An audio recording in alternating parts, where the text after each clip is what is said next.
Bonjour à tous, ici Paris, je suis Kerwin Maïzo. Bienvenue à l'analyse, une émission de maïzo.com.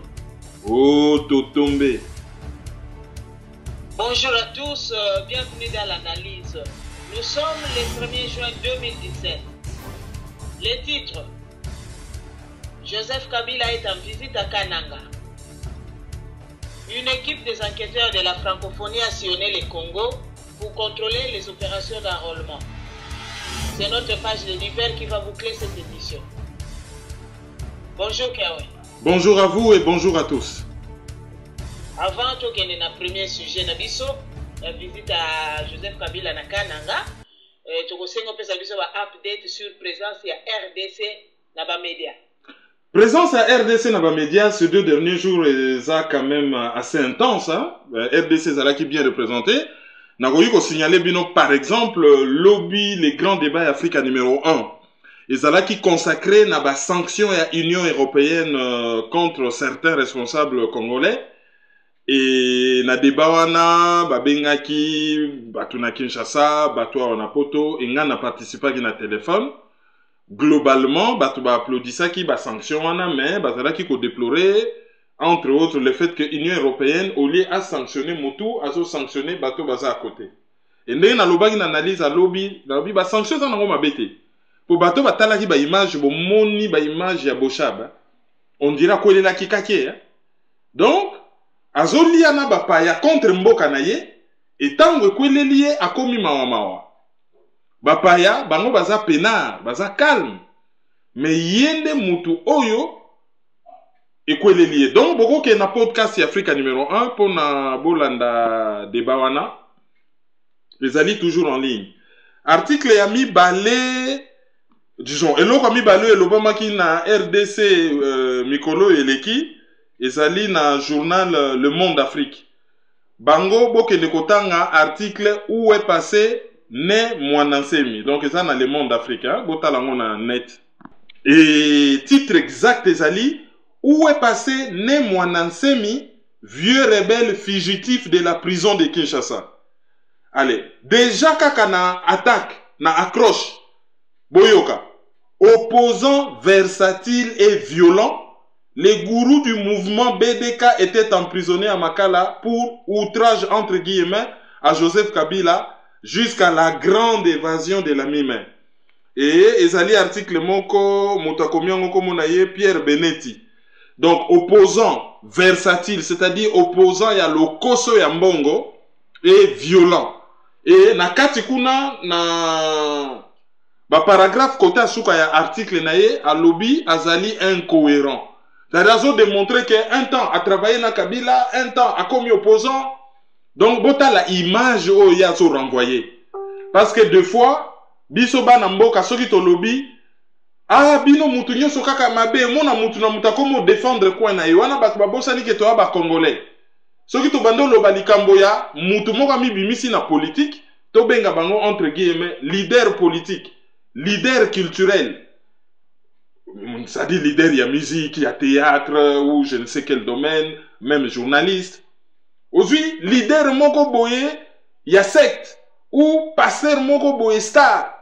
Soki kako komo loba makambo na ye mbala moko bato bakomi na réflexe régionaliste. Ah olobi ne Mwanansemi ah touché bataba Congo. Soko lobi ka Tshisekedi ah baluba batomboki. Bango nyonso te quelques-uns. Olobi kaka Kamere a expliqué ndenge nini ye asilisa classe na prénom na ye aussi longtemps que zalaki interdit. Ate ofingi batakivu. Soko lobi kaka et loko moko so concerné Katanga ah wana bakomo benga yo surtout ça na sujet moko ka soko tangi kombo ya Ngunz Karlibond kombo ne akala bat bofi abi kombo ne sala kuto Ngunza kala la ibondo wana bakomo benga yo bakatanga non il faut pas réfléchir comme ça tozo tendre vers nation soki mabe ezali il faut koloba yango là siko mupaya wana ezali perception bapaya bazana ngona lobité perception bapaya ezali réel. Biso na kati toza pe na regard na biso oya makam na biso, bapaya pe basa na regard oya bango ekoki kozala altéré na ba lunette na bango ya bapaya mais l'image Kene Mwanansemi renvoie na libanda, c'est un opposant versatile, violent et incohérent. Wana ezali na le monde ezali quotidien à gauche, hein. Ezali journal moko munena en France et puis basala na en ligne le monde Afrique. Article mususu oyo ezo concerné RDC ezali na la libre Belgique Afrique. Wana ekomami na Hubert Leclerc. Bon, wana ezali penda article était comme tel ezali interview. Il y a syndicat Dokolo, l'homme qui fait l'actualité ces derniers temps. Alors, titre nango ezali syndicat Dokolo, je ne supporte plus la barbarie au Congo. Alors, ceux qui botali interview wana ezali na la libre Belgique. Ce lobito résumé yango a parlé nanu na aide oyo il y a 200 tonnes, il y a biloko kolia oyo apesa ki ba réfugiés congolais oyo ba se retrouver na Angola. A lobby apesi 200 tonnes, il y a biloko kolia. Mais ezali goutte d'eau dans l'océan vu que ba besoin za minene et que prochainement aroya na bakisi. Zo talika ka interview na mobimba alobi tokoki lisusu kofanda nyete. Makambo ya Congo tokoki lisusu kofanda nyete. Pona ko déstabiliser bato bazo sala mabe, il faut ko tia makambo na lumière et bimana poisa. Et mabe nyonso esala magana Congo mikolo yo soko tali yango ezo bala na toujours na agenda politique. Neti mikolo komi élection na bato balingi élection salamate comme par hasard. Ba trouble et mati makasi. Et alobi batala ndenge bandaki na Beni et ndenge komi lelo na Kasai. Bato ya kamwina sapwana baza ba villageois, baza batute ke oyo bakoki ko exercer niveau ya violence au bazo attribuer bango. Alors, bomituna par exemple question mutu lokola Gédéon Kyungu un criminel. Ce qui est un responsable politique à ça qu'on s'affiche na ye, c'est que responsable politique on a zana ba projet ya koboma bato, ba projet macabre. Et les raisons poursuivre pour na résumer ba question yo sur la fois mais mutuna muta kende kotanga, a lobby ba politicien surtout ba oyo baza na pouvoir, il faut ba s'assumer, ba yeba que soit justice internationale, soit Cour constitutionnelle na Congo et l'année-là, bah, conduit pour haute trahison, azo parlé na Joseph Kabila. Alobi Gédéon azalibana me ba muyambo na boloko, bomituna pona nini. Donc, batu nyonso, communauté internationale, batalibana batakati, basala ndenge ministre ya Angola, au tolobaki affaires étrangères, basala, d'un côté, il faut qu'on responsabilise responsable politique congolais, mais de l'autre côté, qu'on sala que, qu'on bimisa mabe na bango, ministre angolais à affaires étrangères, hein, comme on a eu Georges Chikoti. Donc, syndicat de Kola Lobby, azali d'accord na position à ministre wana. Il faut qu'on allie proximité na exigence. C'est-à-dire, le fait que Congo azali proche na Angola, azali proche, ils ont empêché qu'Angola azala exigeant. C'est comme ça que moi j'ai compris les choses. Je peux me tromper. Donc, Kokangela, ba Congolais, porte-te. Solution, mais la vérité des faits doit être établie. Il faut bailler et loko nini ezoleka na Congo. A lobby, important ça qu'on respecte la loi. Il y a qu'on organiser l'élection, qu'on permettre que le président se rassembler et d'aller babiloko moko ezali disons très important. Donc, il faudrait que bateau bazana kati, na ba o bazana libanda, ba est vrai par rapport à Sansouana et puis, ba mener ba critique, mais ba ça la paix constructif. Pona, ba Congolais en général, que faire? À l'obito retrouver capacité na biso ya indignation. Il faut s'indigner. S'indigner, et ça qu'on se limite qu'à teke, au s'indigner, ça dit na sepelité au sukiwana. Il faut en parler. Makambu nyonso ya mabe, ou ezali ba crime de l'ombre. Il faut tozala na courage ya ko dénoncer yango. Ko bois ke la yango à l'eau de lumière. Bon mon nagaso ba dessiner Jésus, ba tiaka lumière moko ya ronde. Ko bois ke lango à l'eau de lumière pour na ko déstabiliser bato bazo sala yango. Alobi makambu ebele na kati ezali assez intéressant. Na ko senga bino bokende na la libre Belgique. Bokende kotanga yango bino moko bo comprendre. Alors oya lobby bo dénoncer bo loba bo sala na courage bo bangate c'est ce que biso to sala na biso déjà une émission oyo to dénonçaka to lobaka. Bon, disons, on n'a pas attendu que yé bisa biso poto sala ngo to bandaka déjà ko sala ngo bandaka la. Et toujours reprocher te lobite kazo yebisa biso. Hein, ba ko interpréter phrase nanga mabe. To lobite que yazo imposer biso yé mutazo pesa biso ba leçon. Non, ce qu'il dit là, c'est très important. To préciser kaka ke biso pe tozali ko sala ngo bandaka la, bandeko misusu na Congo na diaspora ko dénoncer mabe oyo ezoleka na Congo. Syndicat Dokolo oyo azo susciter attention ya bato, azo attirer attention ya bato makasi. Na interview ne bandeli a précisé que non, azali candidat d'élection mon côté. Azali candidat d'élection mon côté nanoté. Soka komi candidat na élection, c'est alors que na lobango kala na banalise na lobby, soki mutafandi na ye kimia batlocha ekate. Mais soki mutacheka kalibaya candidat na élection présidentielle, c'est alors que batutu bako dégainer po ba checkeye, po ba ye bazanani, po ba combattre ye. L'élection présidentielle, les akelo komoko violent. Na lobango kala, je crois, il y a 4 ans de cela, bino yon sobomoni ya. Kamere le rache mutu, to chekeye, ye wana akomo sala na CC. Baso kanisaka limwe, non, si quoi zo évoluer na CC, c'est alors qu'il devient encore un peu plus dangereux. To lobaka ngopo na Katumbi. L'air kakache mutu. Mbala moko dossier na yepe et chekame. Dossier na ye chekame. Katumbi na maître Moretti, oyazali un des meilleurs avocats en France, bako déposer plainte mon à Genève na commission en droits de l'homme parce que contre le Congo parce que apparemment Joseph Kabila a empêché azonga na mboka. Bon, Moïse Katumbi, oyo pas ça l'actualité parce que à se proclamant qui candidat à l'élection présidentielle et a nommé porte-parole naye ezali Olivier Kamitat. Donc Moïse Katumbi, candidat seul, sans parti politique, a nommé Olivier Kamitat au président ya ARC. Oyo azana parti politique comme porte-parole naye, ça on ne comprend pas. Décision ya Olivier Kamitat oyo andimi yango na Twitter. Est-ce que a consulta qui parti na ye po mutu oyo azana parti politique te bazana plateforme rassemblement mais rassemblement ezali plateforme électorale te.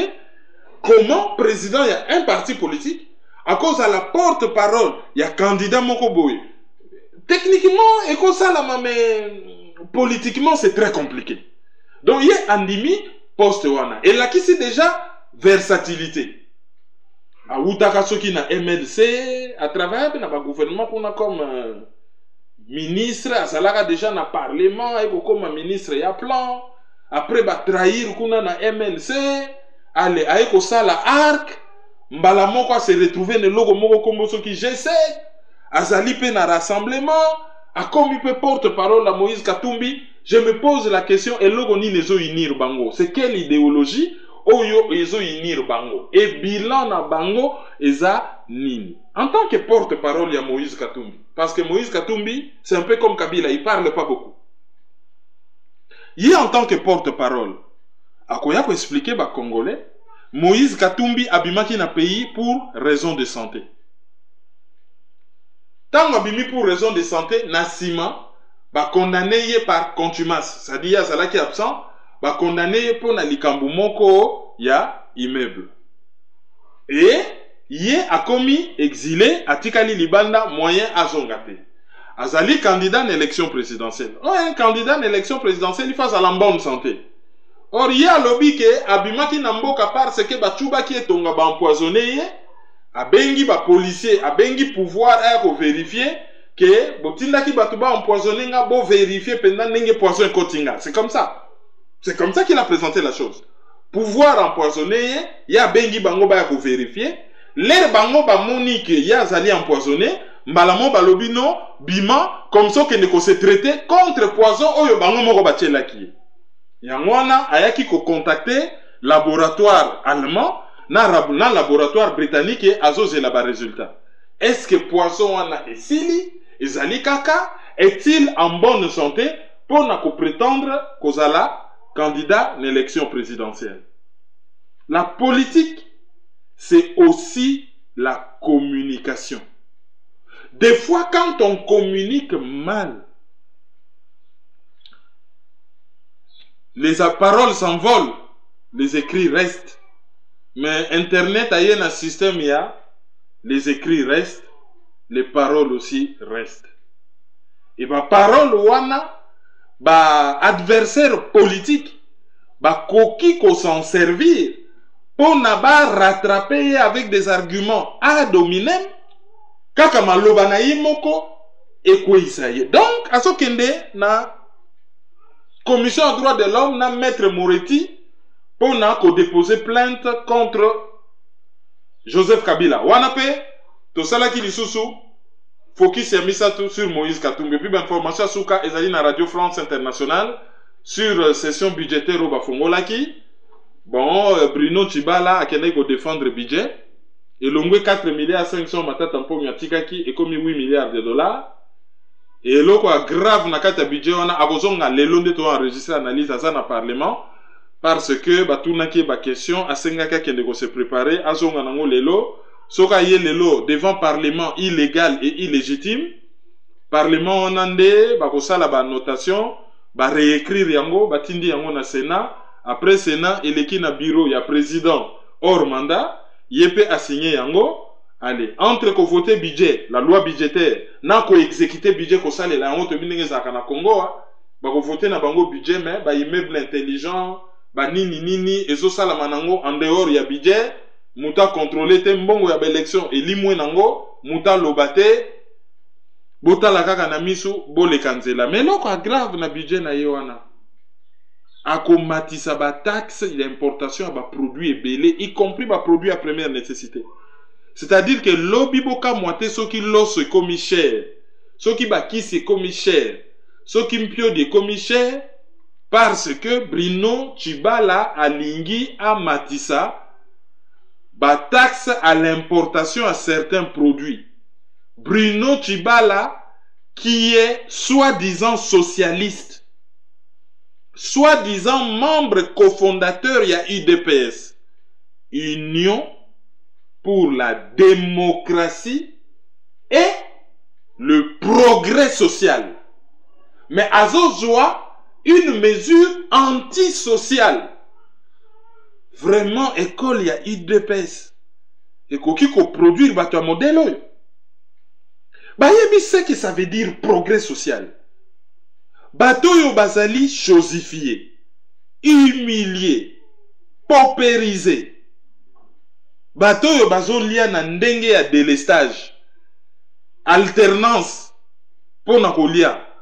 Lundi ba garçon, mardi ba fille. Kolia ezalaka kala en famille. Ezo sala cohésion familiale. Kolia suke koma mutu na mutu mi kipe.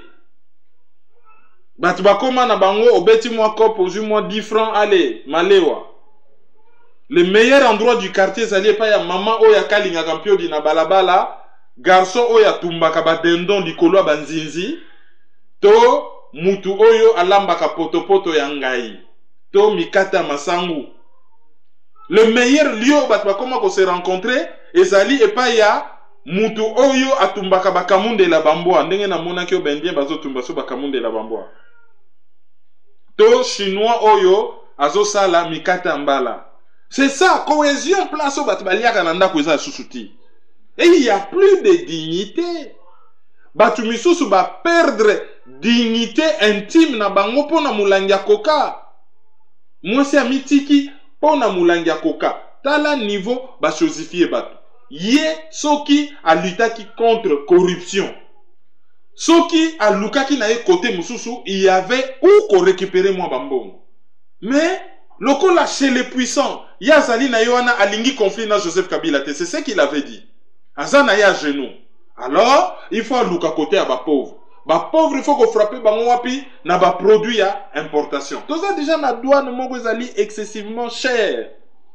Qu'est-ce que les gens gagnent? Ce qui est à bakisi lisusu ba taxe douanière. Pona biloko et comme encore plus cher.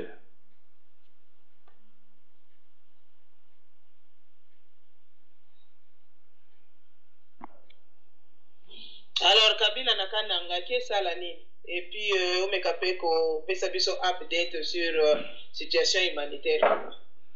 Kabila akei na Kananga. Et l'autre est grave. Ezali que, en tant que président, Azali garant ya sécurité ya population. Azali non seulement Motoyo, Azali garant ya constitution, mais Azali ko veiller na indépendance ya mboka na intégrité du territoire. Mais ye mutu sécurité ya batu ezali na maboko na ye. Makambu ebandi na région ya Kananga. C'est-à-dire Bachimbulu, Djibaya, Tikota, Bachika, Pakuna Nyonso depuis 9 mois. Depuis période oyo bango bazali ko lukaba nommé Kanimuka Mwinan Sapu na makasi tango Kamwinan Sapu oyo ya liboso donc ya noko ya oyo babomaki azalaki tango noko akufi bango balingi ba nommé mutu mais mutu mususu aye ko zwesika balingi ba contrôler ya boyi alingi indépendance na ye conflit ekoti na bochard baye ko boma ye le babomi ye Mobulu ebandi. Likamboana est duré 9 mois. Il y a eu entre 300 et 2000 morts. Pour le bilan, il est belé. Bamisu bazo loba 300 minimum. Bamisu bazo loba 2000 maximum. Nombre yaba déplacé, c'est 1 270 000. Le plus grand nombre parce que la radio Moussou Soubapé, ça qui nombre, il y a 922 000 personnes. Les garants ya sécurité ya bateau yo bazo kufa na Kasai garant ya sécurité na bango afandi na ye nye etalieti et en plus azeli 9 mois à se présenter kuna mukolo oyo Joseph Kabila azokende na Kananga premier ministre na ye Bruno Tshibala na RFI na interview a lobby que problème eza na Kananga ezali ba milicien ya Kamwinan Sapu bazo boma bazo violer bazo piller donc bazali ba criminel. Premier ministre Joseph Kabila. Mais bizarrement tango Joseph Kabila komi kuna nani parmi bato ba eko yambaye ba moni nani ba moni le nouveau Kamwinan Sapu aye ko baiser maboko na ye. Donc, premier ministre, exécutif, gouvernement sakana mitu mibale, président de la République na premier ministre. Premier ministre à lobby, batouana bazali, ba criminel, ba violeur, bango batu bazo boma, bango batu bazo seme guerre kuna. Mais président na ye, oyo azali premier magistrat ya mboka. Oyo sécurité ya bato oyo bazo boma. Oyo bazo violer, oyo bazo tumba bandako na bango, sécurité na bango esa na maboko na ye, mutu wana ake kopesa mutu oyo premier ministre na ye a désigné bango. Yazali mokonzi ya bato oyo premier ministre na ye a désigné bango lokola babomi. Allez-y comprendre quelque chose. Deux hypothèses. Ou Kamwinan Sapu azo bossé, soki yem tazo boma. Toke na hypothèse a Bruno Tshibala. Donc, le la Kabila yambiye normal bache na délégation, c'est que azo bossé pour na Kabila, donc azo boma batu pour les comptes ya gouvernement. Auquel cas, Izali, haute trahison. Procureur général de la République près de la Cour suprême de justice n'a qu'à se saisir du dossier, ba benga kango auto-saisir, pona ba impeach Joseph Kabila pour haute trahison. Deuxième hypothèse. Soki Bruno Tshibala akosi que ezali bataka Kamwinan Sapu te batu bazo boma alors nani azo boma. Donc bataka Kamwinan Sapu bazali innocent pour preuve. Joseph Kabila yambiye kutu apesi biz na liboko ya Joseph Kabila asali bezme. Donc le col asali innocent, il faut pas trouver véritable coupable, ba désigner et qu'il soit puni.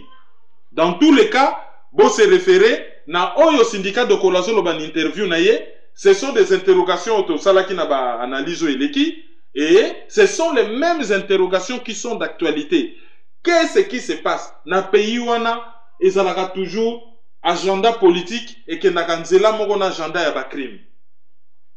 Soki balingi élection salamata trouble ekoti. Soki balingi likambo songolo mpakala e yindi. Nazongi lisusu kutu na syndicat de collaboration na lobaki déjà ne bandeli. Pour susciter débat makasi.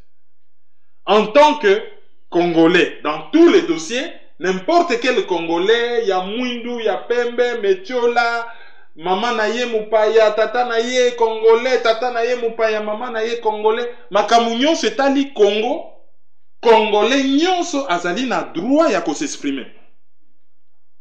Bato ba comment ko confondre ko s'exprimer sur makambo tali Congo na ko paie sa candidature pour nous comme président ya Congo, c'est des choses différentes.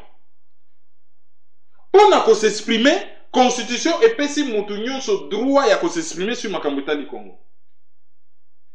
Il suffit qu'à cause à la Congolais, dénaturalisation, d'adoption, de naissance, par option de la loi.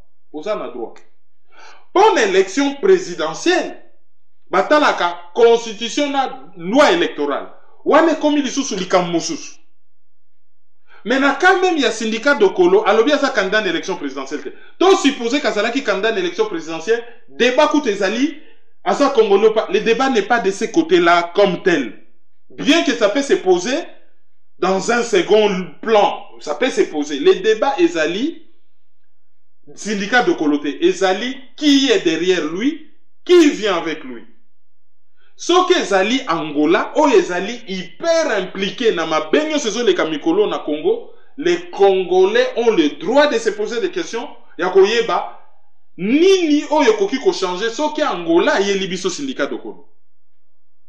Nini ekoki ko changer. Le problème ce n'est même pas syndicat de Kolo. Botsa na bino komonyo so bolingi. Ah Mukwege, oh Christian Malanga. Question ezali, est-ce que Angola a un intérêt ya koyana mutu moko na Congo chaye na pouvoir oyo a ko remettre en cause l'intérêt oyo Angola a na Congo. Mais tout ce qui s'appelle raisonnement on a te tokende un peu plus loin.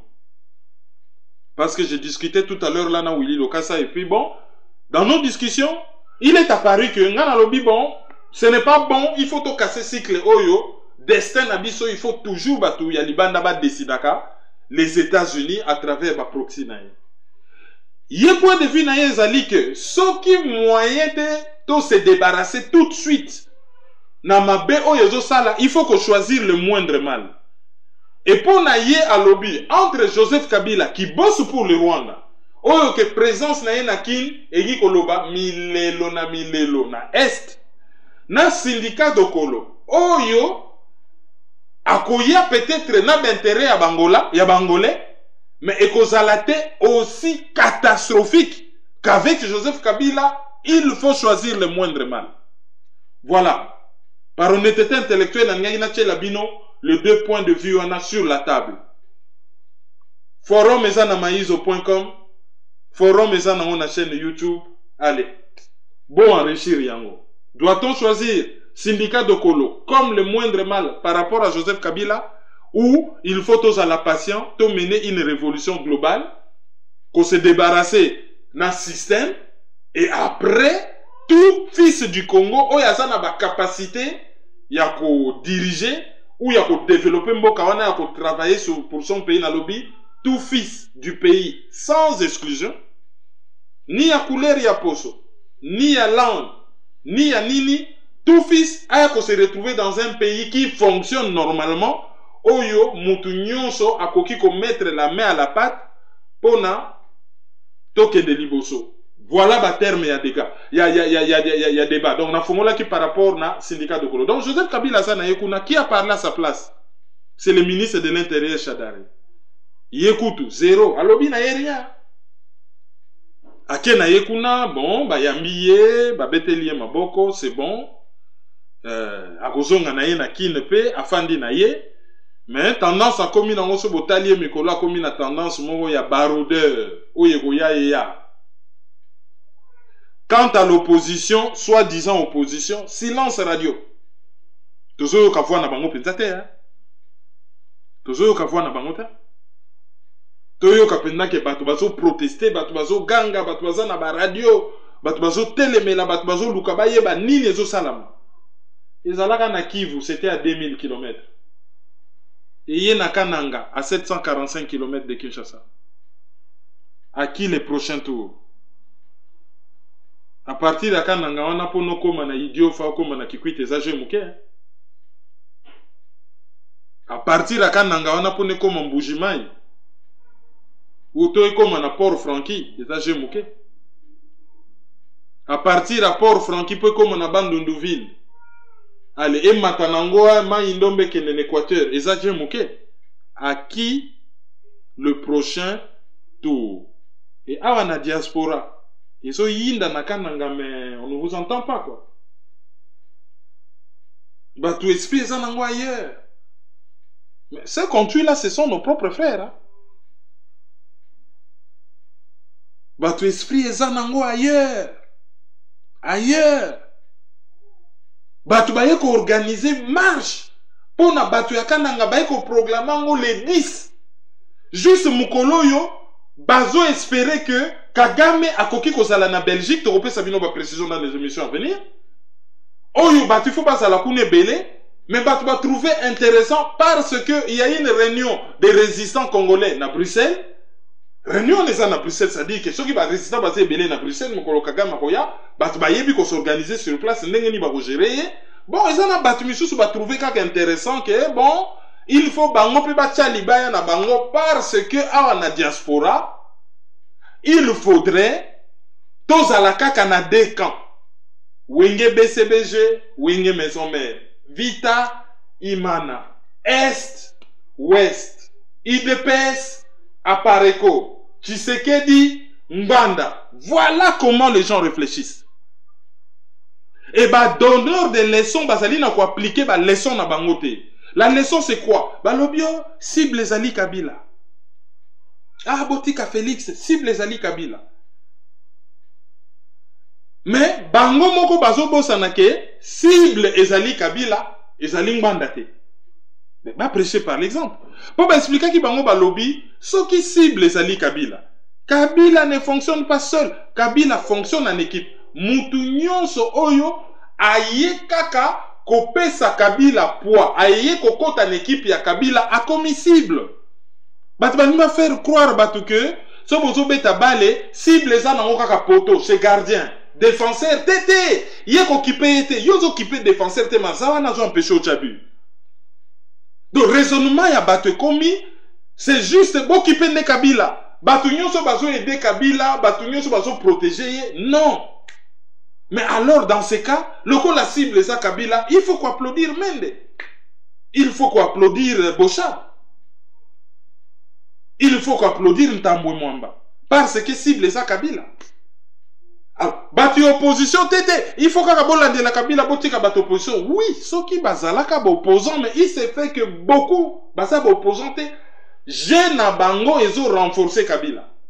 Alors, ceux qui ont bunana mutu yo kaneli makasi mutatelemi na katikati rosala ni okotindi kana no mutatelemi na katikati pour no bundisa mutu azana sima. Ceux qui battent batindiki muto azana katikati azo empêcher ba atteindre muto azana sima ote bino bo kipé te bo landa kaka muto azana sima mais on est où là? Alors ba prêcher par l'exemple parce que batu misusu ba yoki kaka likamu moko ba résistance c'est pas la pareko hein? Ba bengi ba combattant ba résistant ba ta société civile ba journaliste. C'est quelque chose de global. Mais le quoi Batbaoki, résistant, c'est fini. Résistant, ça veut dire Mbanda. Et le quoi Mbanda, n'y a pas libaya na Bruxelles. Donc, il faut battre Misusu, battre libaya pour na Kawana Mususu na Paris. Oublions que ce jour-là na Bruxelles, Kagame a Osalakuna. Voilà, ndenge nini, combat isolal.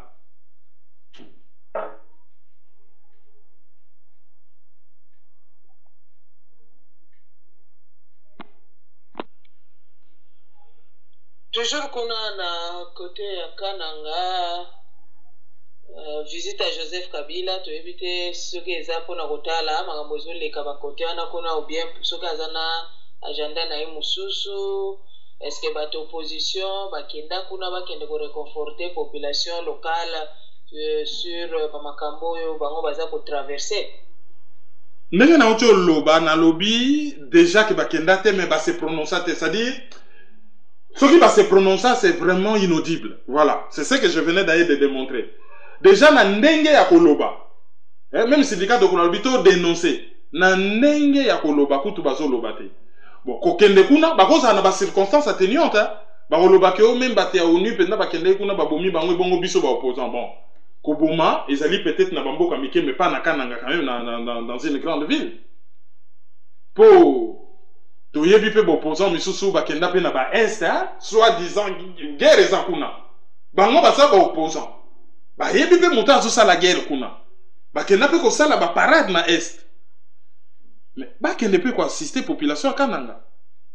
Même si ndenge na lobby yango, tozali pe conscient que ezali zone moko très dangereuse et que sur ce plan bazan na ba circonstances atténuantes. Mais cela ne les empêche de dénoncer. Parce que tu remarques que Kinshasa a mal à l'aise. Ce qui, la lumière les a braqué sur le dossier. Boyebi, Monseigneur a remplacé Monseigneur Marcel Moulumba. Monseigneur Azaki qui a Monsieur Etienne Tshisekedi wa Moulumba. Ordination na ye Salamana Kin. Pourquoi Salamana Kin? C'est tout simplement bayebi que so bake ko ordonner ye kuna na Kananga, batu bako ye belé, ba TV ko ye belé. Et qu'on mettre lumière sur ce qui se passe là sur place. Donc, il faut moi voir le dombre moko zala kuna babwa ki langwe lamba ya mwindu a fait coordonné cardinal évêque allez basala ngona kin ya kendene kaka soit bala na ndenga ya kinso ki na paroisse na ye po ba yebi ce coordination wana to landaka en Afrique numéro 1 sous réserve qu'information est la vraie. To landaka en Afrique numéro 1 lobby et zala qui même évoqué dans les grands débats. Donc, baso ordonné évêque, mais bon, curieusement, et salami na kin, au lieu que de salama, côté à ba paroissien na ye. Ça, c'est pas normal. Na sujet biso mibale ezali équipe ya banquêteur oyo ya francophonie, bango basillonné Congo pona ko contrôler ba opération ya enrôlement. Pourquoi ça bango il faut ba contrôler ba opération? Mais ceux qui doivent vivre dans un pays qui n'est pas indépendant, disons qui n'est pas souverain, pour ils ont un peu différent, ils ont une nuance. Pourquoi ils ont un indépendant, mais souveraineté est encore un degré au-dessus. Ceux qui ont un pays moko oyo, ils ont souveraineté. Bah tu vas retourner à indépendance, souveraineté. Souveraineté ni ko lobake likolo ya l'État, mon konzi musu sasati. Azo zo ba décision na ye moko ndenga lingi. Na ko sala boy, na ko teka boy, na ko somba boy, na lingi mutu boy, na boyi mutu boy. Ça c'est la souveraineté. Indépendance, ezali liberté. Sauf que dans le monde ezali interdépendant, liberté na yozo suka, na esika liberté moninge bandi. Sauf que souveraineté, ozo utiliser liberté na yo dans le respect de la loi mais ndenge olingi. C'est-à-dire que pour nangai so balobi ba doser souveraineté, indépendance na souveraineté ça pas synonyme. Mais souveraineté et les indépendance mon donc on a pays mon que sa souveraineté budget et utaka libanda o likambo boyo ba observateur moi ba élection ba ko chamis francophonie bango batu bandaka ko vérifier fichier électoral hein c'est après ça bango mission na bandaka la bango batu bandaka ko vérifier fichier électoral et ba ko sala tour na mboka ba région nyonso yo senia zo sala ka enrôlement ba sali tour et ba rendre bilan na bango ba lobby. L'opération est vraiment satisfaisante. Bah, koki ko enrôler, bah, tout épelé ko les cas, quantité au bango déjà bah enrôlé, hein, bah, souleva qui quelques quoi, et bah, zo déplorer le fait que gouvernement promettait qui bango kako somba logiciel o ye détecta kaba doublon. C'est-à-dire que yo soko s'enrôler net na kin, ok ko s'enrôler na Lubumbashi, et ça na ba logiciel o yo et koki ko dénoncer que ça kaka mutu moko, bah, bimisio, bah, promettant logiciel wana banda kala, bah, zo sala yangote. Donc du coup, bah doublon, bah ça na bango kaka na kati affiché. Donc bah koki ko accélérer l'opération, bah koki ko ça la mieux, il faut bâtir logiciel, il y a ko détecter bah doublon et bah si lisa opération na JNNG bah lobaki, bah bimisa à la fois fichier électoral moko fiable na calendrier électoral. Ce qui calendrier bimi c'est alors que bato bakotala ndenge nini l'élection ekoki kosalama. Bon, bango va se prononcer pour na makambo délai te, mais pour na makambo délai vous allez compliquer. Hein. Si que Moutou a nommé directeur naye porte-parole naye à campagne, ezali kaka Moïse Katumbi, Kabila position naye yebanité, mais surtout landi loi akoki ko participer te. Bon, bateau miso sur opposition, IDPS a lobby batba ke ko s'enrôler massivement. Candidat na bango nani yebanité, l'air a lobby ba s'enrôler massivement. Bango baza na kati ya rassemblement. Est-ce que ba yebisa ki ba partenaire na bango à rassemblement même so que ezali plateforme électorale te et comment qui se comporter comme plateforme électorale? Est-ce que ba yebisa ki batu na bango le fait que Moïse a nommé officiellement Olivier Kamitatu ezali façon te ya ko répondre indirectement na IDPS que loko la botini batu ba s'enrôler, voilà batu G7 derrière Katumbi, voilà comment nous on s'organise. Est-ce que ezali mo guerre moko intestine te oh tozo mona likolo? On ne sait pas. Et l'enrôlement, on attend mutu moko asobeta masolo diaspora te. Violation en constitution. Bakoki ko discriminer mutu par rapport na ba droit politique na ye. Bakoki ko discriminer mutu par rapport na lieu na ye à résidence, par rapport na race na ye, par rapport na sexe na ye, par rapport na religion na ye. Ba congolais nyonso baza na libana ya mboka. O bazali ba immigré, baza ba réfugié te, baza na nationalité libanda te ba immigré. Ba ko enrôler bango ou pas? Et ceux qui vont enrôler, est-ce que vous avez déjà une carte consulaire? Pourquoi vous avez une carte consulaire? Si vous avez un candidat au Baza Libanda, bango, vous s'enrôler na kin. Pour ceux qui s'enrôler, vous allez candidater. Si vous avez un candidat au Nyon sur Batondi Libanda, vous suka wapi. Vous s'enrôler wapi. La question est belée, ou ils ont encore sans réponse stilelo. Na page na biso ba divers tozobanda na sujet ya libération ya français oyo azalaki prise en otage na Kivu. Bakangaka 2 personnes en otage, un français kombo naye Philippe Iris et il y avait aussi un congolais na bosani kombo naye Bolimbisa. Bakangaka bango en otage banda kala, mais curieusement elobama te na bateva. Obi abiso na France bazui bat en otage, chaque fois l'information bachaka jour J, ça fait 300 jours oyo ndeko na biso bakangi en otage bobo sana yete ezali awa na France awa soki bazui mutu en otage c'est comme ça na ba radio nyonso na ba télé nyonso soki information aussi là toujours ba rappelaka ndeko na biso tel bakangaki en otage na Liban pour na ba otage nyonso na monde autant de jours bobo sana bangote otage wana ba beta kara. L'air abimi et l'Obamaka na ba radio internationale vite fait Radio France Internationale un otage français même pas combo na ye bangi ko cité combo na yete azalaka agent de sécurité na société moko Banro Mini société canadienne de très mauvaise réputation bazai ko exploiter ceux qui ba mini groupe soi-disant rebelle un levaki bango et banakite ba libérer bango na condition nini et banakite blackout total. Biso soki ba libéré botage en France président ke na koyambaye na aéroport militaire ya Villa Coublé. Bazui bango agent de sécurité ya congolais atikala na kin oya français direction Paris kutu soka komito yebite silence radio ezo bomba nini bazo bomba nini c'est suspect et ndeko na biso congolais wana normalement logiquement soki bazaki gentil l'air va libérer esa société banroute. Il fait bâtir l'air au Canada ou bah même en France. Mais bon, les occidentaux ne ba fonctionner na Afghanistan. Ba traducteur nyonso yo ba ko batanga tanga na lycée français à Kaboul, le format ba tebele ba ibolo ba français. Ba ko traduire pour na ba force ya autant na Afghanistan. Or kuna na Afghanistan soko zali traducteur ya occidentaux za considérer net traite. Pour bango ba so considérer autant net force d'agression, force d'occupation. Yo soko zali traducteur ya autant aux ali traître. Oyebi ke l'air bato na traducteur sili ba français ba benani ba sundola bango. Ba bwakisa bango. Bato na ba koma kolela ba misusu ba assassinat bango, ba misusu ba kota clandestinité, ba misusu ba beta banzela makolo ba Iran ba nini ba bima na Turquie, ba misusu ba kota na Grèce, ba misusu ba kufa na mai. Ba sundola bango, ba sundola bango. Ba sundola bango. Kolian occidental, kolian andoki. Kagame à Bruxelles bientôt. Oui, Kagame à Bruxelles bientôt. Le rôle a évoqué ce genre au moins l'icolo, hein, Togozonge l'angon analyse avec moi bas détail belé par rapport à pourquoi Zoya pour ça la nini nani a koyambaye moi bas détail à voyage wana, je crois que le rôle analyse ben nani mo moulaï et que ça li prévu le 8, le 9, le 10 wana Togozonge l'angon na ba analyse Zoya. Auditeur du jour.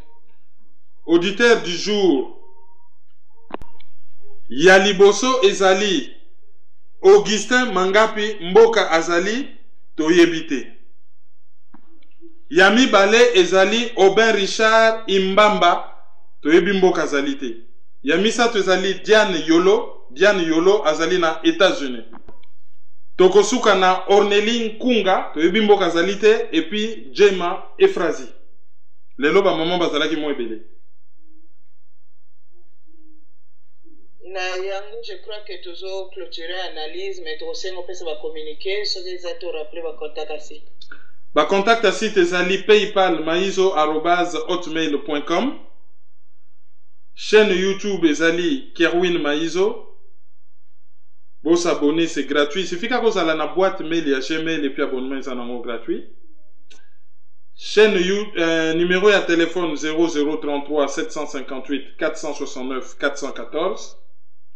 Et page Facebook Kerwin Maizo le Panafricain, et site ezali www.maizo.com. Et puis pour na kosuki sa ba o nyonso basa na ba réseaux sociaux bomoni ndenge eza na koyinda entre d'un côté bato balingi ba concert ezalate awa na diaspora mikolo yo tête de gondole na bango ekomi maître Yuri El Toro Kalenga. Ba sportif ba bimi ebele abengi d'ailleurs réunion dimanche abengi batu nyonso makasi o bakoki kokoma na Paris réunion dimanche alobi mukolo wana ba mbange kobukana. Et de l'autre côté les anti-combattants bango pe balakisaki ba biceps na bango. Bon voilà, donc voilà côté nini toye kosukela awa na diaspora suite na eloko moko yo ekokai kozala résolu autrement. Parce que problème ya Kinshasa eza na ngoko tute au concert so il fallait abeti so kinini. Problème ya Kinshasa est commis il faut ba vaincre village gaulois. Basi ba nyati mutu nyonso na Congo, ba nyati mutu nyonso ba fini mutu nyonso a koti na boumbu, siko ba supportaka te ke na diaspora bazo telemela bango. Donc il le faut village gaulois oyo ezo résister na ba astériste, donc awa na diaspora. Il faut bâtir de la bango légion moko ya ba romain baya ko vaincre village gaulois wana. Et légion ba romain bango bazotinda c'est généralement les musiciens même ceux qui bazo wanga na yango. Ce n'est même pas pour un intérêt quelconque, c'est comme symbolique. C'est tout simplement batu nyonso basi ba se plier bango bazo tosate, il faut ko longa bango. Autrement dit, mukolo oyo batu ya diaspora ba ko décréter ba lobby et pekisami kolia pondu ti mukolo Kabila kolongwa mukolo wana penda bokomona gouvernement wana bana ko affréter même avion et yana batoni ya pondu bakoma ko kaba yango na Tottenham na Matonge awa na Château Rouge to kuna kota ba bobien na soki wapi ale boki no kaba pondu ofele soki okabeli mutu liboko pondu bakisela ena mbongo asomba mbisi pesa même mbisi akokauka kinolamba pondu juste kaka pona ba faire plier Mututu. Sur le plan symbolique, ils ont dérangé bango qui est un village gaulois qui résiste. Il y a une provocation. Je ne pense pas qu'au départ, les musiciens ont une intention à provoquer. Mais je me pose la question. Ceux qui bango moko basali conscient, il y a un rôle oyo, balingi ba faire jouer bango. Conscient? Na niveau na bango meko za la pe muta yebite eloko leki na sima producteur au monaka producteur abimi mais place producteur aliaka na butu yo yebite et bango bazo bimaneti ba tête de turc oyo bazo exposer na likambo wana les hommes par qui le scandale va arriver tala ndenge tokomi alors batu misu bala bia Yuri Kalenga yezali pa kendaki na kina zalaki dessus mais oui tanga kena kina ketna ko mona mabe ndenge za Denis Kambayi, il y a le festival nakin abenga Mike Tyson. Boyebi combien de télé banga balanda Mike Tyson? Boyebi combien de mbongo ngaki injecté l'économie à Congo? Na yebi sabino analyse, baye ko sala film Ali Foreman nakin. na stade du 20 mai. Kaka makambuya na golia combien? Non, bo pesa ngana no bo. Bato ba moni ba buzo bale Mozambique. Boyebi combien de millions kota ki l'économie à Mozambique ko reconstituer stade du 20 mai, ko zo ba acteur, ko payer bango. Ngai na quartier na nga na Paris ba tourna ka ba film. Semaine passée ba do tourner film liboso ndako na ngai. Na monaki logistique ya. Na monaki mikolo na ba commerçant nyoso a quartier kaka ko leisa ba acteur ba nani ba kene ko monter restaurant moko éphémère mais quantité ya mapa ba nini yo ta ko soma na quartier injecta ka mbongo. Ba chauffeur ba kozo batunakati. Et ce n'est pas le seul film oyo ba empêcha et ça la mana Congo, hein? Ce n'est pas le seul. Kaka makambuya na kolia combien? Alors leur mutaye na projet à festival. Ministre wana binisiye. Ake ko muna mabe na misu ndenge zo salam. Batu balobio azo salango par vengeance, oui. Et si cette vengeance là va dans le sens des intérêts de tout le monde. Yeba média be mission sportive nyoso na France balandaka ye. Lui il a accès aux médias. Et ce qui a commis qu'on dénonce mabe ozo le kana Congo baliwa banini. Mabe ezali wapi. C'est ça la grande question. Batu balobio bango il faut défendre ba musicien à tout prix. Ozo bossa nake ba boya batu ba sala sport na kina. Biso toka soto lamu na tongwana mbangu batu ba ko masina lemba matete kingabwa bon marché Lingwala, Bandal, Kitambo, bino nyoso na tongwana boyoko kuta na stade du 20 mai. Et ça laka spectacle, hein? Après les boko kuta na bino stade du 20 mai, bozongi na quartier na bino, pour na consolider ba métier na bino, allez, bosali poto tala batebele mutu na mutaye na lipa, bozo plonger, bozo lia mutu na gobelet na ye. Sport ezako salama. Kaka pour na ko empêcher batwa bango baso banga soki boza na pays moko occupé allez. Plus jamais, Batouba qui m'a monté, Batou baso loba baso défendre ba concert, ba défendre qui ba sportif. Boyebi ke ba kata championnat mobimba Congo, pas de championnat pour batba koma iko yemba, banzembo contre Kabila. L'air ba kati championnat, boyebi résultat, ba équipe nyonso ekendaki ba Coupe d'Afrique, banane équipe nationale, na ba club, bango nyonso, ba beta mur, Sony. Il fallait ba yo kapé ba voix ya batou et tellement par rapport à l'événement. Donc, batou oyo, ba lingi ko défendre concert, ba défendre yango, c'est bien. C'est leur droit le plus légitime. Mais, antagonisme au tokoti, ba pesi bango déjà ba combo ba anti-combattant, ba combattant, quelles que soient les erreurs qu'on peut les reprocher, ils combattent qui? Ils combattent pourquoi? Mais cause bazo combattre wana, quelles que soient les erreurs qu'on peut les reprocher, ils allaient cause moko nationale. C'est le pays, il y a pas combattants. C'est le pays, il y a bateau, il y a bon manaka. C'est le pays, il y a bateau, bazo loba. C'est le pays des anti-combattants. Tout ça n'a pays moko. Tala lelo oyo. Bas sportif bazo lela, maître Kenzo Akoufi. Un grand maître. Mais, à se retrouver à Zalaka Soki trésorier à comité olympique congolais, un des responsables de la fédération taekwondo, mais à se retrouver na âge naye responsable de la jeunesse ya PPRD. Soki PPRD on a salaka bopito ya bien, azalaki naye bien, salika ka malaise le temps comme na clinique universitaire à Koufito boité, na poto abat bakufa. Mais est-ce que na niveau ya sport na yona azali ko mériter sort ya kufa ndenga kufi kaka boye hein maître Kenzo mukende ndenga kufi boye akufa ina butu. Voilà. Bon, on va terminer sur une note heureuse pour nangana tika bino na nouvelle wana mabete biso tozali pour le Congo qui gagne. Nangina féliciter petite sœur na biso Bijou Mukenga pour na diplôme na ya master en économie au Tikozwa na université je crois ya Sichuan na Chine. Ça, c'est vraiment à féliciter. Hein? Et ça la rappelle moi bien. On est comme la nouvelle. Ah, petite sœur, boye, y'a bacha ezemi. Ah, oyo boye, ah, y'a beba. Non, non, non. Hermo, ça fait plaisir à oyo kaki. Ah, petite sœur abimi. Au monde, na Facebook a commis. Ah, na Chine.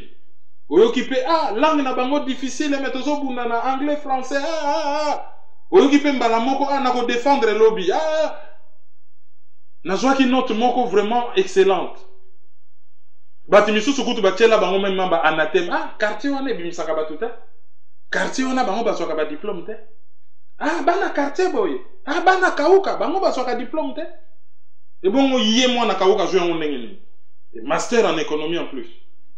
Donc toutes nos félicitations à Bijou Mukenga na Chine. Je crois que lobby le Congo aura besoin de tes compétences. Et à travers elle, félicitations à Batunion sur Oyo. Ba zui na ba classe ezala na Chine, na Japon, boze belé na Inde, bolanda kabiso. Et puis lobby tozali quand même surpris ba benga biso na ba pays tout, lobby ba benga biso na Trinidad et Tobago. Na José Mumbi. Azali ingénieur pétrolier a benga biso kuna a découvrir analyse ba no landango toute la journée et a bengi mbalamoko donc merci de nous suivre depuis Trinidad et Tobago. Sur ce, on vous dit merci et à très bientôt. Au revoir. Merci, au revoir.